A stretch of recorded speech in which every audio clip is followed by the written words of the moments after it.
বাংলাদেশ ক্রিকেটে আবারও তৈরি হয়েছে বড় ধরনের অস্থিরতা। একের পর এক বিতর্কিত ও বিস্ফোরক মন্তব্যে আলোচনার কেন্দ্রবিন্দুতে বিসিবির পরিচালক এম নাজমুল ইসলাম। সবশেষ ক্রিকেটারদের বেতন ও ক্ষতিপূরণ নিয়ে তার মন্তব্যে ক্ষোভে ফেটে পড়েছে ক্রিকেটারদের সংগঠন কোয়াব। ঘটনার সূত্রপাত গত বুধবার। বিশ্বকাপে ভালো না করলে ক্রিকেটারদের পেছনে বোর্ডের খরচ নিয়ে এক প্রশ্নের জবাবে এম নাজমুল ইসলাম বলেন, ক্রিকেটাররা ম্যাচ খেললে ম্যাচ ফি পান, পারফরম্যান্স অনুযায়ী অর্থ পান, এতে বোর্ডের কোনো লাভ বা ক্ষতি নেই। এমনকি তিনি প্রশ্ন তোলেন, ক্রিকেটাররা ভালো না করলে বোর্ড কি তাদের খরচের টাকা ফেরত চাইবে? এই মন্তব্যের পরই তীব্র প্রতিক্রিয়া জানায় কোয়াব। সংগঠনটির সভাপতি মোহাম্মদ মিঠুন এক জুম সংবাদ বৈঠকে স্পষ্ট ভাষায় বলেন, একজন দায়িত্বশীল বোর্ড পরিচালক কখনোই এভাবে ক্রিকেটারদের নিয়ে মন্তব্য করতে পারেন না।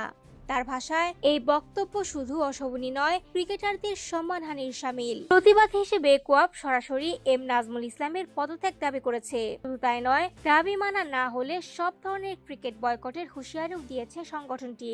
মিঠুন জানান, আজ বৃহস্পতিবার বিপিএল এর ম্যাচ শুরুর আগেই যদি পদত্যাগ না আসে, তাহলে কোনো ক্রিকেটার মাঠে নামবেন না।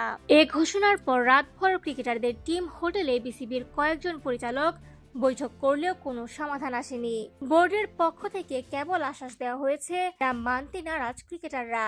আজ সকালে মিঠুন আরো নিশ্চিত করেন, ক্রিকেটাররা তাদের অবস্থানে অনড়। তার ভাষায়, নাজমুল ইসলাম দায়িত্বে থাকা অবস্থায় মাঠে নামার কোনো সুযোগ নেই। আজকের ম্যাচ না হলে সংবাদ সম্মেলনের মাধ্যমে পরবর্তী কঠোর কর্মসূচি জানানো হবে।